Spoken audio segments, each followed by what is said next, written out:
This is the betrayal that would destroy American military recruitment if it became public knowledge. Every veteran returning from Iraq, Afghanistan, and overseas deployments discovers that their benefits, healthcare, housing assistance, and job placement programs have been quietly privatized and outsourced to foreign companies, including firms owned by the same countries they fought against. Chinese corporations process veteran disability claims. Russian contractors manage veteran medical records. Iranian companies operate veteran housing programs. The people who served America overseas are being served by America's enemies at home, and most veterans don't realize their sacrifices are directly enriching the foreign adversaries they risk their lives to fight. This isn't incompetence. This is systematic abandonment disguised as bureaucratic efficiency. And it happened so gradually that most veterans participated in their own betrayal without understanding the scope of what America was doing to the people who defended it. The transformation began 12 years ago during the federal budget crisis that forced Congress to find immediate cost savings in every government department.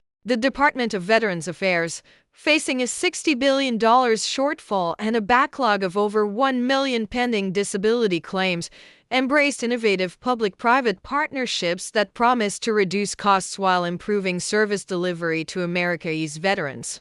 The privatization started with data processing, managing veteran records, processing benefit applications, and maintaining medical databases required enormous administrative resources that the VA claimed it couldn't afford with government employees. Instead of hiring American workers, the VA began contracting with business process optimization firms that promised to handle veteran paperwork more efficiently and at lower cost. What veterans didn't know was that these optimization firms were shell companies controlled by foreign governments that viewed American veteran data as valuable intelligence assets rather than administrative responsibilities. Chinese firms gained access to detailed records of American military personnel, their injuries, their psychological profiles, and their family situations. Russian contractors obtained comprehensive databases of American military capabilities, deployment patterns, and operational weaknesses. Iranian companies received intimate knowledge of American military families, their financial vulnerabilities, and their personal information. The foreign contractors delivered exactly what they promised: faster processing, lower costs, and improved efficiency. Veteran disability claims that once took years to process were completed in months. Medical records that were previously scattered across multiple systems were consolidated into comprehensive digital profiles. Housing assistance applications that used to require extensive paperwork were streamlined into simple online forms. But the improved efficiency came with a hidden cost that veterans couldn't see and the VA chose to ignore. Every improvement in veteran services created more detailed databases of American military capabilities, more comprehensive profiles of American military personnel, and more valuable intelligence assets for foreign governments that viewed American military strength as their primary strategic threat. The success of data processing privatization encouraged the VA to expand foreign outsourcing to direct veteran services. Medical care, mental health treatment, job placement assistance, and housing programs were gradually transferred to private contractors that operated more efficiently than government employees while providing services that veterans found more convenient and accessible than traditional VA programs. Staff Sergeant Maria Rodriguez discovered the reality of privatized veteran care when she returned from her third deployment in Afghanistan with severe PTSD and a traumatic brain injury. Her disability evaluation was processed through a Chinese firm in Shanghai that completed the assessment in record time while collecting detailed information about her military training, combat experience, and psychological vulnerabilities. Her PTSD treatment was provided through a Russian telemedicine company that offered convenient online therapy sessions while recording every session for quality assurance purposes that actually involved psychological profiling for foreign intelligence services. Her job placement assistance came from an Iranian employment firm that helped her find work while collecting information about American military personnel transitioning to civilian careers in sensitive industries. Rodriguez received better care than she would have gotten through traditional VA services. Her claims were processed faster, her treatment was more accessible, and her job placement was more successful than anything the government VA system had provided to previous veterans. But every improvement in her care created intelligence assets for the countries that had been trying to kill her while she served in Afghanistan. Sergeant First Class David Kim experienced similar foreign managed care after returning from Iraq with injuries from a night explosion. His medical treatment was coordinated through a Chinese hospital management firm that maintained his records while analyzing injury patterns from American military operations. His prescription management was handled by a Russian pharmaceutical company that tracked American military medication usage while providing convenient home delivery of his painkillers. His disability housing assistance was provided by a Middle Eastern real estate investment firm that placed him in subsidized housing while collecting detailed information about veteran housing needs, financial situations, and family structures. Kim received comprehensive care that helped him recover and rebuild his life. But every aspect of his recovery was monitored and analyzed by foreign intelligence services that used his personal information to develop better strategies for injuring future American soldiers. The systematic nature of foreign veteran exploitation became clear during the 2018 cyberattack that temporarily disrupted VA computer systems. Instead of the expected chaos that should have resulted from a major system failure, veteran services continued operating normally because the real processing was happening in foreign countries that weren't affected by attacks on American government systems.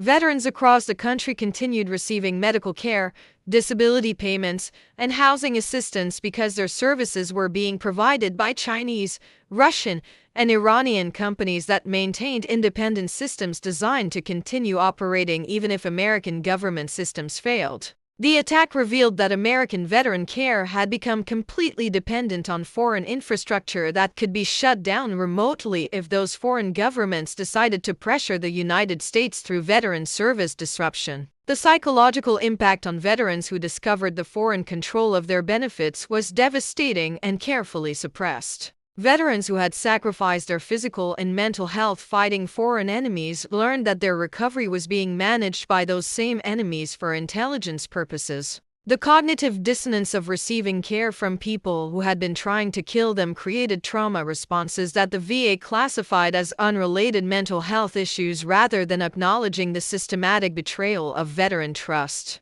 Marine Corps veteran Jennifer Walsh discovered that her medical records were being shared with Chinese intelligence services when a computer error sent her a data sharing agreement written in Mandarin instead of English. Her 3 tours in the Pacific, her knowledge of American military communication systems, and her psychological profile from PTSD treatment had been analyzed by Chinese military researchers studying American military vulnerabilities. Army veteran Michael Thompson learned that his disability payments were being processed through a Russian bank when his monthly deposit was delayed during U.S. sanctions on Russian financial institutions. His financial information, family details, and employment history had been collected by Russian intelligence services that were using veteran financial data to identify potential assets for recruitment or blackmail operations.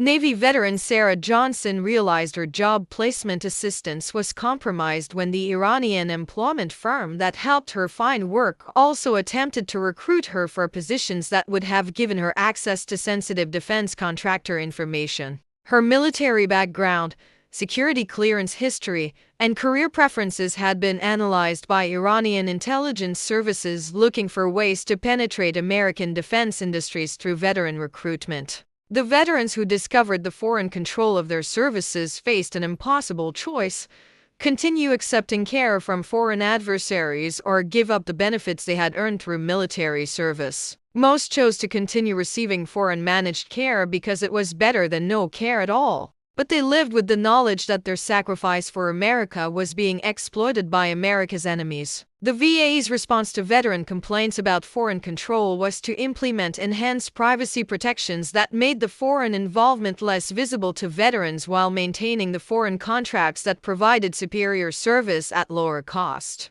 Veterans were given assurances that their data was protected while the actual data sharing with foreign intelligence services continued through legal loopholes in the privacy protection agreements. The most insidious aspect of foreign veteran exploitation is its comprehensive scope.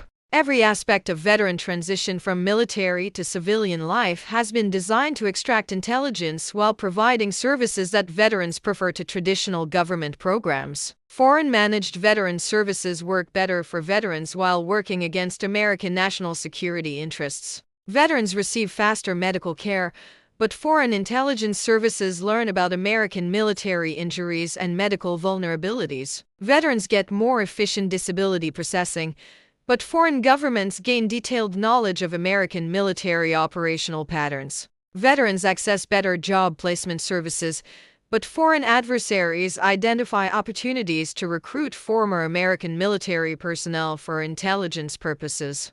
Today, more than 18 million American veterans depend on services provided by foreign companies that view veteran care as an intelligence collection opportunity rather than a patriotic obligation. Veterans who fought to protect America from foreign threats now depend on those same foreign threats for their basic needs, creating a relationship of dependency that compromises both veteran welfare and national security. The foreign companies provide better veteran services than the American government ever did because they are motivated by intelligence value rather than cost control. They can afford to provide superior care because the intelligence they collect is worth more than the services they provide. Veterans receive world-class benefits funded by foreign governments that profit from learning American military secrets. But the dependency relationship created by superior foreign veteran services has made American veterans vulnerable to coercion and manipulation that no American veteran should ever experience. Foreign governments can threaten to reduce veteran services if the United States takes military actions those governments oppose.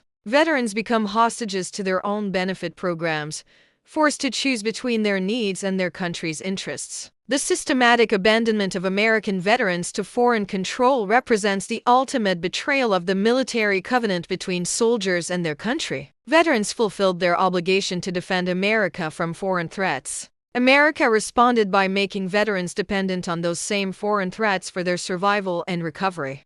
The betrayal is complete, systematic, and hidden behind improved services that most veterans prefer to anything the American government ever provided them. Foreign adversaries have transformed American military sacrifice into foreign intelligence assets while providing better veteran care than America provides itself. American veterans fought foreign enemies overseas to protect American interests. American enemies now manage veteran care at home to advance foreign interests. The people who sacrificed everything for American security have become unwilling participants in foreign intelligence operations that compromise the security they fought to protect. The most devastating aspect of this betrayal is how satisfied most veterans are with their foreign managed care. They receive better services from foreign adversaries than they ever received from the American government they served. The betrayal works because it feels like an improvement rather than abandonment. Veterans prefer foreign medical care that compromises their privacy to American medical care that fails to meet their needs. They choose foreign job placement that exploits their backgrounds over American job placement that ignores their qualifications. They accept foreign housing assistance that monitors their families rather than American housing assistance that provides inadequate support. The choice between foreign exploitation and American neglect isn't really a choice at all. Veterans choose the option that allows them to survive and recover, even when that option serves foreign interests rather than American interests. Their preference for foreign care is rational given their alternatives, but it's also tragic evidence of how completely America has abandoned the people who defended it.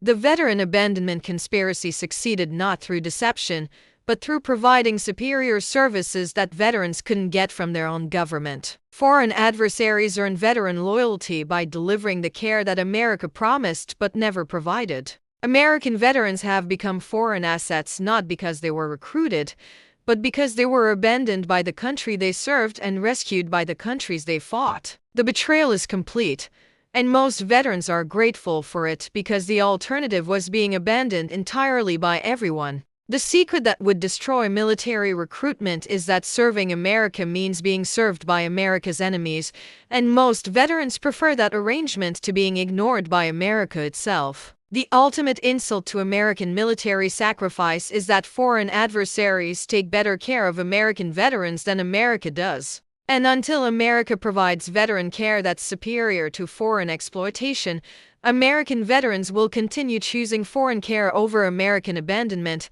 regardless of the intelligence cost to national security. The enemy is taking better care of American soldiers than America takes care of itself.